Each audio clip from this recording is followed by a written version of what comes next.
Hey everyone, welcome back to the channel. In today's video, I'll show you how to use Facebook Marketplace to buy and sell. Let's get started. First, open the Facebook app and then tap the menu and select Marketplace. After that, update your city or location for relevant local listing. First, tap Categories to browse by type like electronics, furniture, or clothing. Use local listing if you want results only from nearby sellers. Once you find something you like, tap the listing to view more details. Message the seller via Messenger to ask questions or tap Send Offer to negotiate a price. For selling items, go to Marketplace and tap Sell. Choose a category like item, vehicle, property, job, or service.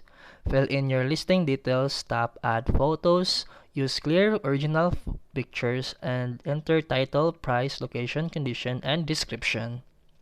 Once everything is done, tap Next and Publish to post your item.